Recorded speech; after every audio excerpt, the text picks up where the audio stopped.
Right guys, Jay Smith here, down at Bury Golf Region, Suffolk, and look in front of me, I have got all the MP18 heads. I've got the Blade, the split cavity, I've got the MMC, and I've also got the MMC Fly High. So what I'm going to do now, we're going to go pop into the teaching room, hit some balls, range balls outside with GC2, see how they feel, how they perform, see what they look like behind the ball, and then we're going to go do some testing in the custom fitting studio with my gaming ball Vice Pro and see how these actually perform. So we're going to do the MP18 Blade first. Right, we're now outside in the outdoors teaching bay, and we're going to take a look at this amazingly small, pretty looking thing from Mizuno, MP18 Blade. Now this is going back to, well, what a true blade really does look like. It's as tight and as tiny and as thin and just looks gorgeous. It's got a mixture of a bit of chrome and some parts which is more like brushed chrome on it. It does, and it's sharp. What I can say about this, if you go, not say that the MP4 or 5 was ever not sharp and not small, it was obviously just tiny, but it was like the edges were very, very slightly rounded. This just looks absolutely chiseled everywhere, and it does look just lovely. You're going to struggle to find a blade which looks as good or better than this. So if you're in the market for looks, tick that box straight away. Now, when it comes to performance, this is a blade. There's no such thing as performance in a blade. It's literally what you put into it, the golfer. And if you can hit one of these out the middle, nearly basically every single time, then you will basically get out what you put in. No bells and whistles with a blade. It is what it is. Now, if you can't hit middle, don't be looking at these, because these are not going to be helping you whatsoever. You do have to be bashing it out the middle to get the most out of these little things. They're lovely. Right, these are more true to loft than, shall we say, a lot of game improvement irons are. They're getting obviously very, very strong in lofts. These are 30 degrees. This is a 6 iron. This is the swing DNA head, so I've got it in a 2 degrees upright head. So if anyone sees the yellow bits, that's what it means. It means 2 degrees upright. When you get your bits and pieces from Mizuno, it won't be yellow. Unless you want it to be yellow, I think you can have a custom thing if you really want to. But 30 degrees of loft from a 6 iron, so it's a bit more true to what we'd normally expect to see. Now, when it comes to blade length, let's get a ball down here so we can have a look what it looks like. Right, well, it's tiny, which I quite like. I do like a stubby blade length. I'm not a great fan of having massive, thick, chunky, long blade lengths, but then it is a blade, so it's not supposed to. It's, you put down by the ball, there's literally no offset whatsoever. Very, very, very thin top line, chiseled top line, sharp as well. Very thin sole. It's a blade. It's not going to be helpful at all. I got it in the Project X LZ 6.0 shaft, so all the guys that know when it comes to shafts and bits and pieces with me, I'm not shaft sensitive, so it doesn't really matter, but a lot of guys want me to do the shaft testing in the same shaft, and I quite like the feeling of this shaft, so hence the reason why I end up using this one quite a lot. But shall we go to hit one to see how it feels off the face, because that's the, well, that's the aesthetics over and done with. So let's see how it feels when you hit one.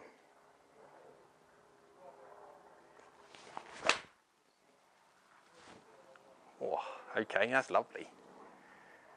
That's all right. I've got GC2 down here and I've got little numbers going on, so it'd be a lot easier for me to call them out in here because the laptop gives me a little bit more data.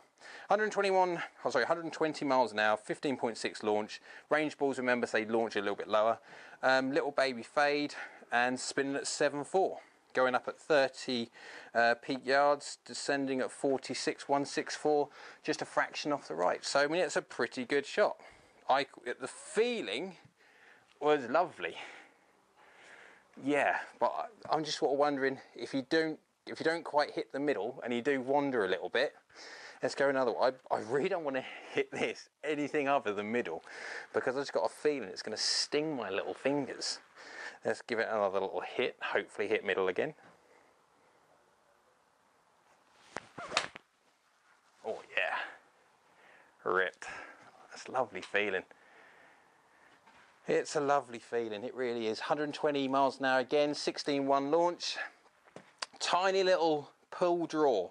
When I say a pull draw, it was 5.6 yards offline. So it's not exactly what you call that much for a pull draw. But, and then spin up at 7.5, 7.465, 31 peak height or 30.6. It's doing well, and these are range balls, so yeah. But it's 30 degrees of loft. Spinning and hitting with the range ball is hard, and the feeling is lovely, but then it is a blade, so it's going to.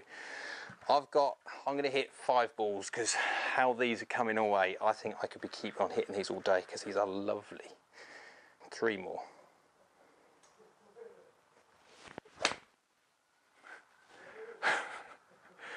I really do like this blade. I really do like this blade.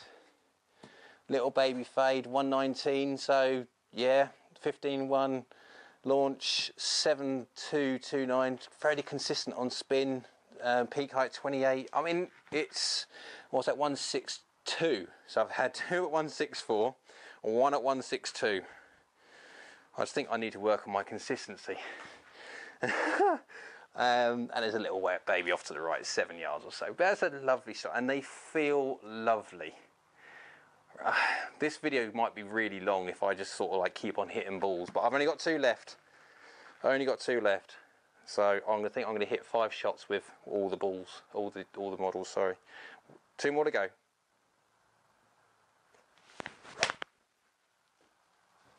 Going fairly straight as well.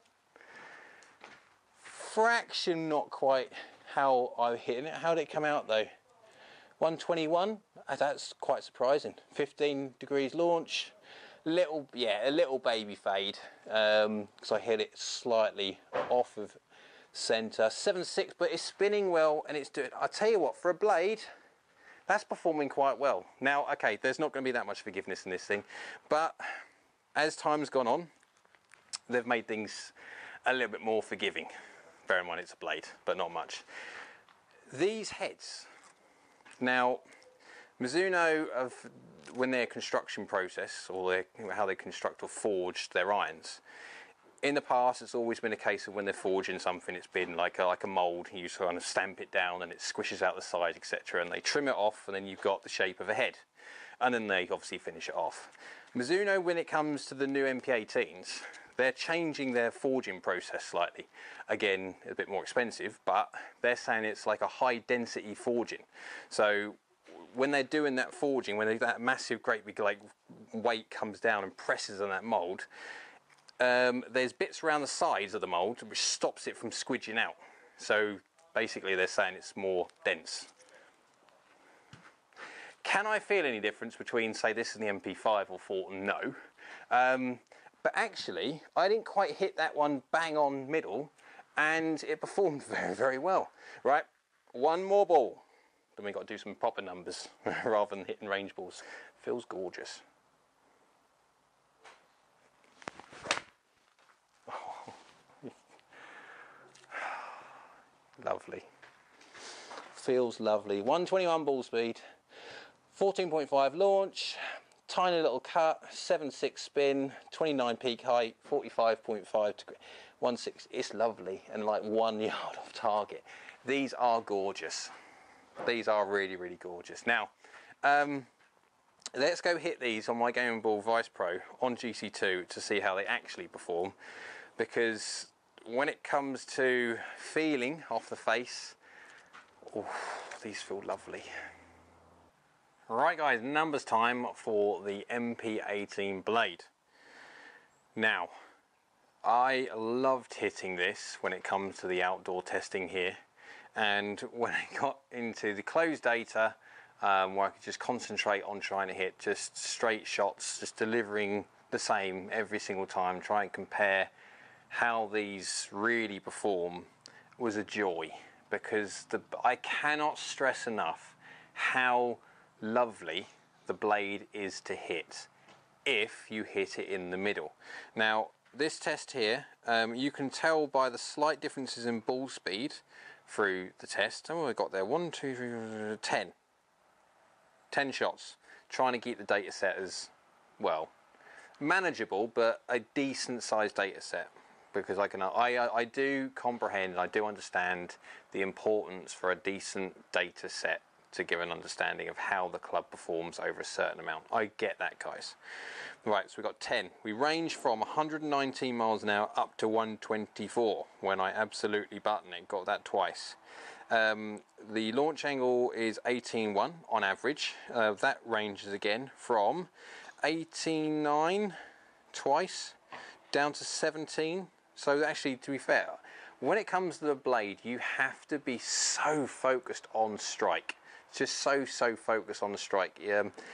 It's like when you've got that club in your hands, you're concentrating so much on the actual physically making good club contact. I prefer using blades because it makes me a better golfer because I don't get lazy. I do feel with some of the other game improvement clubs I can just basically close my eyes and swing, because the sweet spot, the sweet spot's only ever going to be a certain pinprick size, but the less the transfer of efficiency decreases greatly when you come off the way from the middle off a blade.